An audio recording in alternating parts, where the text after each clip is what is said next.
نہایت ہی مختصر وقت دیا گیا ہے اور اس نہایت مختصر وقت میں صرف چند باتیں میں گوش گزار کروں گا آپ کے سامنے۔ اتنی بڑی بڑی علمی شخصیت الحمدللہ یہاں پر موجود ہے اور اللہ تبارک و تعالیٰ ان سب کو چمکتا دمکتا رکھے اور ان کے ساتھ ساتھ ان کا فیضان تا قیامت اللہ تبارک و تعالیٰ جاری و ساری فرمائے۔ حضرت صاحب میرے مرشد کریم پیر طریقت رہبر سید حمزہ علی قادری رحمۃ اللہ علیہ، الحمدللہ آپ کا اخلاق، آپ کی محبت، آپ اخلاق و محبت کے پیکر تھے۔ یقین مانے کہ میں اللہ کے گھر میں کھڑا ہو کر اس بات کا اظہار کر رہا ہوں کہ میں نے اپنے مرشد جیسا کوئی نہیں دیکھا، خدائی قسم۔ یقین مانے کہ میں آپ کو کیا عرض کروں کہ حضرت کے مجھ پر سر کے بال سے لے کر پیر کے ناخن تک احسان سے جکڑے ہوئے ہیں۔ اتنا احسان، اتنا کرم فرمایا انہوں نے، جیسے قبلہ کمال عارف کمال صاحب نے جو کہا کہ نشیب و فراز حالات اس قدر خراب لیکن حضرت صاحب نے مجھے سنبھالا ہے الحمدللہ۔ میں ان کے اخلاق کی کیا بات کروں، میں کیا بتلاؤں آپ کو کہ جیسے میرا اپنا جو تعلق ہے الحمدللہ قبلہ خواجہ نور محمد مہاروی رحمۃ اللہ علیہ کے شہر چشتیہ شریف سے ہے، اور مجھے یہ الحمدللہ بڑا کرم ہے مجھ پر ان کا کہ میں ان کے بالکل پڑوس میں رہا کرتا تھا۔ اور قبلہ سید اطہر علی ہاشمی صاحب کے مرشد کریم خواجہ کریم بخش رحمۃ اللہ علیہ کے مزار پہ بھی کئی مرتبہ جو ہے حاضری کا شرف حاصل ہوا مجھے۔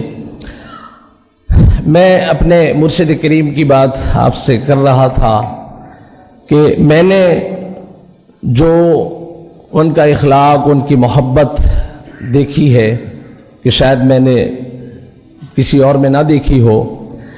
آپ یقین مانیں کہ حضرت صاحب اس قدر کرم فرمایا کرتے تھے، اس قدر محبت فرمایا کرتے تھے، اس قدر شفقت فرمایا کرتے تھے کہ حالات اس قدر خراب۔ ڈھابی جی انڈسٹری ایریا ہے، تقریباً ملیں جو ہے وہاں کی بند ہے۔ ایک مل انڈسٹریٹ مل وہ بھی بند ہو گئی۔ حضرت صاحب کو میں نے فون کیا، میں نے کہا حضرت حالات تو بہت خراب ہیں۔ آپ نے فرمایا کہ حافظ صاحب ڈٹے رہیں اور اللہ سے مدد مانگتے رہیں، اللہ پاک کرم فرمائے گا، سارے حالات ٹھیک ہو جائیں گے۔ لیکن اس کے باوجود حالات بہت زیادہ جب خراب ہوئے تو میں نے حضرت سے فون کیا، میں نے کہا حضرت آپ دعا فرما دے کہ اللہ پاک مل کے چلنے کے اسباب پیدا فرما دے۔ کہنے لگے کہ دعا محفلوں میں بھی دعا ہو رہی ہے، انشاءاللہ دعا ہوگی اور بہت جلد جو ہے یہ کمپنی جو ہے چل جائے گی۔ ایک مرتبہ پھر میں نے فون کیا حضرت کو، پریشان ہم لوگ بہت کرتے تھے، تو حضرت کو جب فون کیا تو حضرت جلال میں آ گئے، کہنے لگے کہ آپ کیا کر سکتے ہیں، اگر آپ کو کوئی عمل بتلایا جائے، کوئی وظیفہ بتلایا جائے کریں گے، آپ نہیں کر سکتے۔ حضرت نے، میں نے کہا حضرت اس وقت جو آپ بتلائیں گے میں کرنے کے لیے تیار ہوں۔ حضرت نے فرمایا، ایک وظیفہ بتلایا اور کہنے لگے کہ اتنا ٹائم لگے گا اور بالکل تنہائی میں جو ہے بغیر کسی سے گفتگو کیے بغیر اس عمل کو کرنا ہے۔ اور خدائی قسم میں آپ کو بتلاؤں، انہوں نے فرمایا تھا کہ عشاء کی نماز کے بعد یہ وظیفہ کرنا ہے اور 40 دن سے پہلے جو ہے مل کے چلنے کے اسباب ظاہر ہو جائیں گے۔ اور خدائی قسم 40 دن سے پہلے جو مل کے چلنے کے اسباب بالکل بھی نہیں تھے، لوگ مایوس ہو چکے تھے، نقل مکانی پر مجبور تھے، لیکن حضرت کی دعاؤں سے الحمدللہ 40 دن سے پہلے جو ہے اس کے چلنے کے اسباب پیدا ہو گئے۔ اور حضرت کی کرامات، کیونکہ مجھے بہت مختصر حضرت نے وقت دیا ہے، 4-5 منٹ، حضرت کی کرامات الحمدللہ، حضرت کی کرامات میں آپ کو بتلاؤں، ہمارے یہ ڈیفینس میں سید مسعود الحق عسکری وہ اسی انڈسٹریٹ مل کے جنرل مینیجر تھے، اب ان کا وصال ہو چکا، اللہ ان کی بخشش و مغفرت فرمائے۔ تو وہ انہوں نے مجھ سے ایک دن عرض کیا، کہنے لگے کہ میرے جو نواسے ہیں وہ بہت بگڑے ہوئے ہیں، تو آپ کوئی ایسا کوئی بندہ ہو، کوئی ایسا اللہ کا بندہ جو جس کی صحبت میں لے جائیں، جو واعظ و نصیحت کرے، تو ان کے اندر جو ہے کوئی جو یہ چیزیں جو ہے کوئی اخلاق اور محبت پیدا ہو۔ تو میں نے کہا کہ میں تو ایک ہی حضرت کو جانتا ہوں، اور وہ میرے مرشد کریم سید حمزہ علی قادری رحمۃ اللہ علیہ ہیں۔ کہنے لگے کہ آپ ٹائم لے جانے کے لیے تیار۔ آپ یقین مانے کہ حضرت سے ٹائم لیا، حضرت نے کہا کہ لے آئیں، ٹائم دے دیا، میں چلا گیا ناظم آباد، اور ان کو لے کر جب میں پہنچا تو میں نے دستک دی، اندر سے آواز آئی، کون؟ میں نے کہا کہ حافظ صاحب دھابی جی سے۔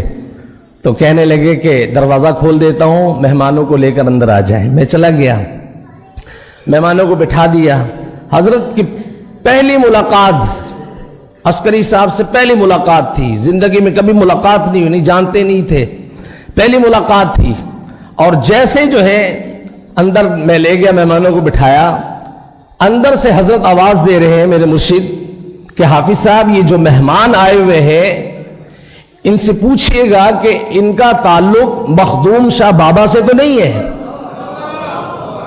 میں نے کہا کہ میں نے ان سے پوچھا عسکری صاحب سے، میں نے کہا کہ حضرت پوچھ رہے کہ آپ کا تعلق مخدوم انڈیا والے جو مخدوم شاہ بابا ہیں ان سے تو نہیں ہے؟ تو کہنے لگے حیران ہو کر کہ ہاں ہمارا تعلق تو ہے، ہم نے کبھی کسی کو بتلایا نہیں، لیکن مولانا کو کیسے پتا چلا؟ تو حضرت نے کہا کہ یہ آئے تو مخدوم بابا کی خوشبو آئی، خدا کی قسم، یہ آئے مخدوم بابا کی خوشبو آئی ہے مجھے، اس لیے تو پوچھ رہا ہوں، مخدوم بابا کی خوشبو آئی ہے مجھے۔ اور یقین مانے کہ بڑی دیر گفتگو ہوتی رہی، حضرت سمجھاتے، پھر انہوں نے کہا کہ میں اب چلتا ہوں، میرے بیٹے کی فلائٹ کا ٹائم ہے، آنے والا ہے، اور بس مختصر کر دیں، ہم اجازت دیں ہمیں۔ حضرت نے کہا کہ بیٹھے، جو بات میں اس وقت کر رہا ہوں بڑی قیمتی باتیں ہیں اور سننے والی باتیں ہیں۔ وہ پھر کہہ رہے تھے آپ اجازت دے دیں، تو آپ نے فرمایا کہ تمہارے بیٹے کی جو فلائٹ ہے وہ لیٹ ہو جائے گی، میری باتیں جو ہے وہ بڑی قیمتی، سن لو۔ تو کہنے لگے حضرت اجازت دے دیں۔ وہ گئے، ابھی ان کے ساتھ نئی گاڑی میں بیٹھ گئے، اجازت دے کہ حضرت سے۔ اب یقین مانے کہ زیادہ نہیں، وہ مسجد ہاجرہ، حضرت مسجد ہاجرہ کے پاس ان کی گاڑی پہنچی، ان کے گھر سے فون آیا کہ ایئرپورٹ بچ جائیے گا، بیٹے کی فلائٹ جو ہے وہ لیٹ ہو گئی ہے۔ خدا کی قسم، حضرت میں ایک اور کنز الکرامات حضرت نے جو ہے وہ فرمایا کہ کنز الکرامات، کہ حضرت کنز الکرامات ہے۔ حضرت ایک مرتبہ عید کا موقع، آپ بتاؤ ٹرینوں میں کتنا رش ہوتا ہے، بہت ایک بڑا مشکل عمل ہوتا ہے، بڑا مشکل کام ہوتا ہے، تو لائن میں لگ کے جو ہے وہ سب ٹکٹ لے رہے تھے۔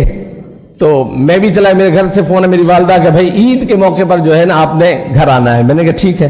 اب بہت مشکل، میں بھی لائن پہ لگ گیا، تو وہ سب مجھ سے پوچھنے لگے مولوی صاحب آپ کب جائیں گے، کس تاریخ کو؟ میں نے کہا کہ میں آج ہی شام کی ٹرین سے میں جانا چاہتا ہوں گھر۔ انہوں نے کہا، ہنسنے لگ کے کہنے لگے کہ ناممکن، بہت مشکل ہے، دیکھ رہے کتنی لمبی قطار لگی ہوئی ہے، آج کی تاریخ کی کہاں ملے گی ٹکٹ آپ کو؟ میں نے کہا کچھ بھی ہو۔ جب وہ ساری بات سب طرف سے مایوسی ہوئی نا، ہر طرف سے وہ سب لوگ کہہ رہے تھے مجھے کہ مولوی صاحب آپ شروع صبح سے آ کے یہاں کھڑے ہیں تو آپ کو ٹکٹ نہیں مل سکتی، بہت مشکل ہے۔ جب اس وقت جو ہے میں نے اپنے جو میرے آگے کھڑا تھا پیچھے، میں نے اس سے کہا کہ یار میں تھوڑی دیر میں آ رہا ہوں۔ میں نے موبائل نکالا، اب یقین میں نے اپنی والدہ سے رابطہ کیا، مجھے الحمدللہ دعاؤں پر بڑا یقین ہے، میں اپنی والدہ سے میں نے رابطہ کیا، والدہ کا نمبر یعنی کہ وہ ان سے رابطہ نہ ہو سکا، میں نے اپنے مرشد سے رابطہ کیا، حضرت سے رابطہ کیا۔ میں نے کہا حضرت میں جانا چاہتا ہوں، آج شام کی ٹرین سے، گھر میں والدہ نے بلایا ہے، تو آپ کہنے لگے میں کیا کروں، آپ کرم فرما دیجئے، آپ کرم فرما دیں گے انشاءاللہ بیڑا پار ہو جائے گا۔ تو کیا چاہیے؟ میں نے کہا سیٹ چاہیے حضرت۔ میں نے برتھ بھی نہیں کہا، میں نے کہا حضرت سیٹ چاہیے۔ کہنے لگے آپ کو برتھ مل جائے گی، آپ کو برتھ ملے گی۔ اچھا، میں جب پہنچا اس کے پاس تو میں نے اس سے کہا کہ یار مجھے سیٹ چاہیے، آج کی تاریخ کی جو ہے وہ کوئی سیٹ اگر ہو، برتھ ہو تو۔ کہنے لگے کہ آپ باہر نکلے لائن سے، آج کی تاریخ کی مانگ رہے تو آج کی تاریخ کی کوئی ساری سیٹیں جو ہے بالکل فل ریزرو ٹرین, گنجائش ہی نہیں ہے. میں نے کہا کہ یار آپ دیکھ لیں ایک دفعہ, اور خدا کی قسم اللہ کے گھر میں کھڑا, اس نے دیکھا, دیکھنے کے بعد کہا مولانا پیسے جلدی سے نکالو, سیٹ نہیں برتھ نکل آئی ہے. آپ کہنے لگے اللہ اکبر, سب کہنے لگے مولانا یہ تو بڑا عجیب ہو گیا یار, یہ تو ہم تو سوچ بھی نہیں سکتے تھے. لوگ مجھے کہہ رہے. اچھا میں باہر نکلا, میں نے موبائل لے کر حضرت کو نمبر لگایا. میں نے کہا حضرت السلام علیکم. کہنے لگے مبارک ہو آپ کو برتھ مل گئی ہے. کہنے لگے مبارک ہو آپ کو برتھ مل گئی ہے. اب یقین مانے میں آپ کو کیا بتلاؤں کہ حضرت کی بڑی کرم ہے, بہت کرم نوازیاں ہیں, بڑے احسانات ہیں. آج جو الحمدللہ اس مقام پر میں کھڑا ہوں یا جو کچھ بھی ہوں, خدائی قسم اپنے مرشد کریم کی وجہ سے ہوں. میں ان کو بھول نہیں سکتا. اور الحمدللہ بڑی محبت فرماتے تھے, بڑی شفقت, خصوصاً دھابی جی والوں سے بڑی شفقت محبت. بڑی باتیں ہیں, بڑی کرامتیں میں نے اپنے آنکھوں سے دیکھے ہیں, لیکن پھر انشاءاللہ کبھی موقع ملا تو میں ضرور عرض کروں گا. اور ایک کرامت جو ہے انشاءاللہ ایسی کرامت ہے, وہ آج نہیں کل نہیں بلکہ آنے والے سال بھی انشاءاللہ اللہ زندگی رکھے تو میں انشاءاللہ بیان کروں گا. اللہ تبارک و تعالی مرشد کا فیضان تا قیامت جاری و ساری فرمائے. وما علینا الا البلاغ المبین.